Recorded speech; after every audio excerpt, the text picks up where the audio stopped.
Hello, darlings. We're back. Hi, everybody. Today is gonna be a car chronicle because our plan to record at another coffee shop that we found, it was too loud. They were jamming to like salsa and merengue and all kinds of stuff, so that would have been too distracting. So no. So we're in the car, but that's okay. This is who we be. We find ways to pivot. Yes, pivot. Mm-hmm. So today we're going to talk about something a little bit more serious. We're going to talk about women's health and just how difficult it is to be a woman. And for all you guys out there, don't start being like, woo, woo, woo is me, because you know that if you were to go through some of the things that we go through, you would be just distraught, for real. We've mentioned a little bit about women's health in our first video, how we were going to talk about that, but I feel like we geared that today. I saw a video the other day which is really hilarious. This guy was talking about the things that women go through and how if men were to go through that, like cramps and childbirth, Yeah. Having to do more than like one thing at a time, they would, men would be like in a fetal position crying and they would not be moving around. Another reason why I wanted to also touch on this is just recently, to someone I know, she had pneumonia and she was walking around like nothing, like, okay, I gotta do this for the kids, I gotta do that for the house, I gotta do da-da-da. And she said the doctor literally told her, how are you even functioning right now? Like, your oxygen levels are so low, and you just, how are you doing this? And so it's this adrenaline that we get where it just kind of pushes us to keep going, but sometimes that's harmful. It is. So I think what we're trying to get at is we do a lot, women, and we're not necessarily like bashing on our male counterparts. I think it's more so of building an awareness of what women go through on a daily basis. So I saw the video that you were referring to, and it was pretty funny, but it was very, very truthful. Very how spot on. That we'll say, in a duration of a month, women go through so much physiological change that influences their emotional well-being, how they feel physically, versus biologically for men that doesn't happen. And we as women just continue our day-to-day routine. We're caregivers to our families, we're professionals, and it's just, that's what we were taught to do. You just push through, and if you're feeling a little bit off, uncomfortable, you just keep moving forward. Yeah, just shake it off. Yeah, shake it off. And it's not just in terms of like the biological component of it. It's also like if you get sick, if you're not feeling well, you still manage to do the things that you have to do. So you run to like after school programming for your children. You go to that fundraising event or that extracurricular activity that you're doing. You still keep doing the stuff. Yeah. And you never really have a chance to pause. Yeah, you don't have a chance to pause or process like what you're going through. And also, like, a big thing is advocating for yourself too, like with doctors and the people around you. It's like, I know it happened to me where I was getting to a point where I was annoying myself. Okay. I was like, I had this like anger and frustration and like kind of anxiety over things. And I was like, I would literally stop and be thinking, what is wrong with you? Like, why are you even mad about this? Like, it's not that serious. So then I'm like, wow, like, I'm frustrated at myself. Like, what is going on? Luckily, I am usually a pretty open person, so I was talking to a friend about it, and she's like, hey, this happened to me too, and it turns out it's PMDD, so premenstrual depressive disorder or something. Something along the lines. So yeah. I think a lot of folks know PMS. Right. And they know of it in a negative connotation. Yeah. So you see all the comedy shows, you see like, oh, you know, it's that time of the month or whatever. Yeah. But PMDD, and we can link it in the show notes and stuff. It's a different type of set of symptoms that are tied to like depression as well. Yeah. And it comes before a woman's cycle. So, you know, thanks to talking with my friend about it, I talked to my doctor and she's like, oh yeah, absolutely. That's totally a thing. And I love my doctor. She is amazing. But, you know, doctors can only do so much if you don't explain everything to them. Like, they're not mind readers, right? So, like, if I had never expressed these things I was going through to her, she would never know to tell me, hey, well, that sounds like X and Y. So finally me telling her like, hey, I'm going through this. My friend says she went through it and, you know, she was diagnosed with this. What do you think? Then she's like, yeah, absolutely. Those all sound like those things. And, you know, we're taking care of it, or we took care of it.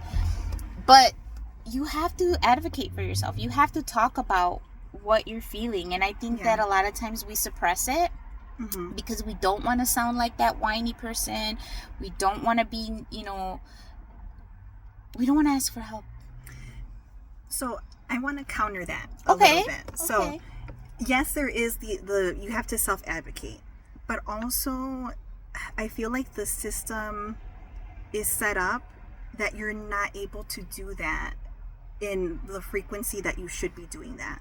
So say for instance, you have your yearly physical.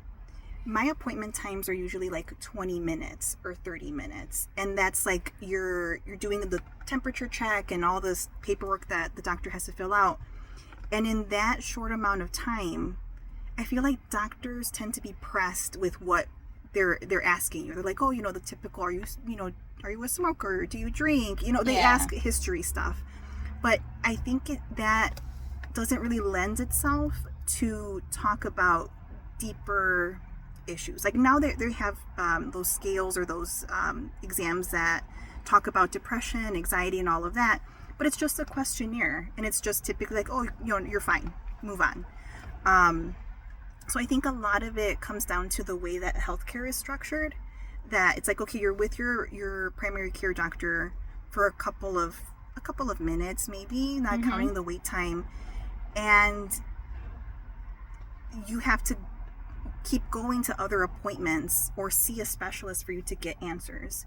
And oftentimes those appointments, I don't want to speak generally, it's like every 3 to 6 months you might have some availability. Yeah. So you're still sitting with those symptoms waiting for your specialist appointment. Yeah. So I think it's, yes, you know, advocate for yourself and all of that, but it's really discouraging, at least in my perspective, that you don't have the capacity to just fix everything in like a couple of sessions, or you have to hunt for someone who is willing to hear your thoughts about your own health. I was going to counter with that okay. You just said. Like I said, I love my primary care physician, but I'm not going to tell you who it is because then she gets really, really busy. No, I'm kidding. I'm kidding. Yes. She's amazing. And I'll share who she is if you want to comment. I'm not going to, what do you call it? Hoard information. I don't know. Whatever that is. You're not going to keep it secret. You're going to. Yes. Gate lock or something like that. What is that? Gatekeeping. Yes. Oh my God. I'm glad you're here because you're so eloquent and I don't know what the heck I'm doing. But anyway,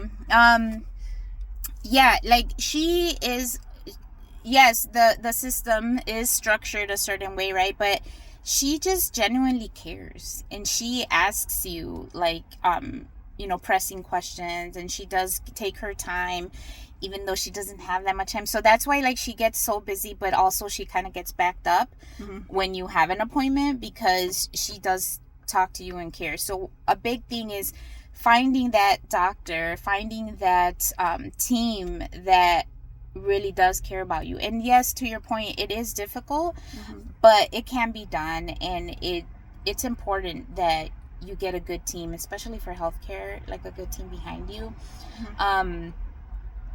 Because you don't want to be just stuck in those feelings. You don't want to be stuck in all those aches and pains or whatever it is. And what I also like about my doctor is that she's not quick with the medicine. Like, she tries to say different ways that we can take care of things, and then if you want to listen, like, we tried all of this, it didn't work, all right, let's try the medicine now. I had a doctor that I dropped real quick because she was like that. She would not listen. I could feel she wasn't listening, but then whatever she did listen to, she's like, oh, okay, well, I'm gonna prescribe you blah blah blah. No, like, give me a way that I can try not to take medicine, right? Because I feel like there's a lot of medicines out there that they do more harm than good in the long run. Yeah, have you seen those commercials where it's like a prescription medication? It's my gosh. May cause drowsiness, upset stomach, death. Yes, like what? Yeah. Why? And even my child was like, why would anyone want to take that? Like, exactly. Like, why? Even a child is asking you, why would you want to take that? Yeah. But because there isn't that alternative, and so people just want to try something. And especially women, we just want to, like, we want to keep pushing through. So then we're like, all right, fine, or we'll be like, okay, fine, just give me the meds then. They just can't do this anymore. Right. Yeah, so it's a lot of layers, right? So it's the system, and then I'm sure, like, you had to go through your journey of finding your primary care doctor that was willing to listen. Yeah. So an easy excuse that someone can use is like, well, I just don't have the time to shop around for doctors. I don't have the time to, take a day off and figure out this situation. I just don't have the capacity at this time. So it's a lot of, like, complicated things for women in particular. Right. And unfortunately, there is that, because the system's built the way that it is, it's almost like a part-time job trying to find the right care for yourself, and then going through the insurance and all of this. And we won't even talk about insurance today because that would be like an hour worth of stuff. So it's a lot, but I think that besides having your doctor, also being more open, maybe like with friends or like siblings or parent that will help you, because talking through things helped me figure some stuff out, and I know sometimes we try to be like, or I was taught to be hush-hush about whatever I was feeling. Oh, you're fine. It's going to be fine. Just push through. Or everybody goes through those things. Everybody, it happens to all women, da-da-da. And it's like, okay, but I'm not okay. Right, like, I'm supposed to feel sad forever? Right. Like, it doesn't so seem right. It's important to talk about it and to get it out there. And again, to just get a little bit of relief from all the craziness. And I think that, like you said, the whole PMS thing has gotten such a bad connotation because we do go through a lot, and we are moody and we are annoyed, but it's like, gosh, imagine feeling like someone's like stabbing you from the inside. Like, wouldn't you be upset? Yes. And then I've read so many stories of women that had to have gotten, like, surgical interventions for, like, fibroids and things, or ovarian cysts. And there was one article that stood out to me that this woman had several, like almost these melon-sized cysts. And, like, how are you functioning? Yeah. That must have been extremely painful. Yeah. Like, how is it that we have to reach a certain point that now we get medical intervention? Right. And also just the dismissal of her pain. Like, she had to see a variety of specialists to be able to finally get some form of relief. So it's really, I think it's an unfortunate thing. Yeah, and I think we need to break the cycle of all the women go through it, it's fine. Mm-hmm. You'll be fine. Like, no, why can't, I get that help? And why do I have to push through this stuff? Like, my mom would be like, oh, you run to the doctor for any little thing.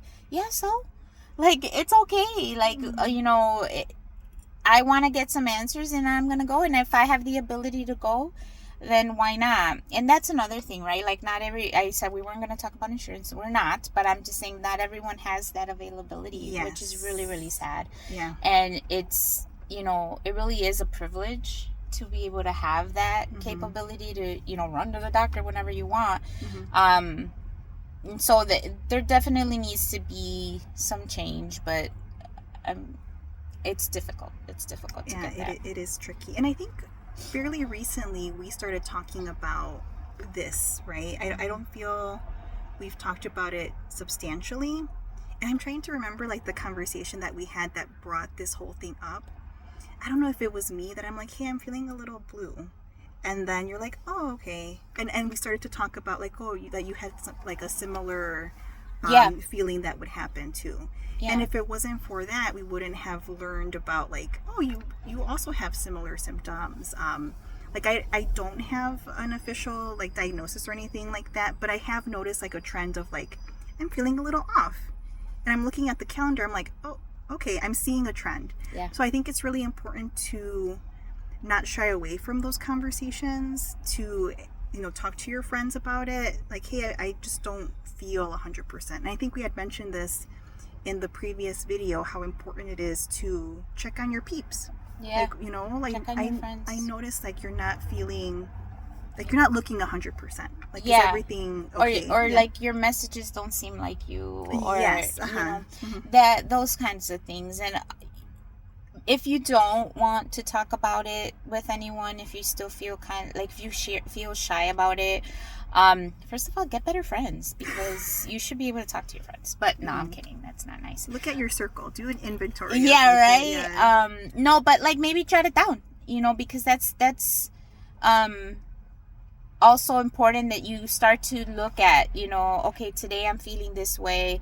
I'm a few days from my time and stuff like that, and then go back to it and see like when was it that you were feeling that way, or why you were feeling that way. Mm-hmm. And even just writing things down sometimes does make you feel better. So I think the bottom line is finding a way to, whether it's talking to your friends, writing it down, talking to your doctor, just finding a way to get those feelings out. Mm-hmm. And not bottle everything up, because that also causes like that's a lot yes of issues.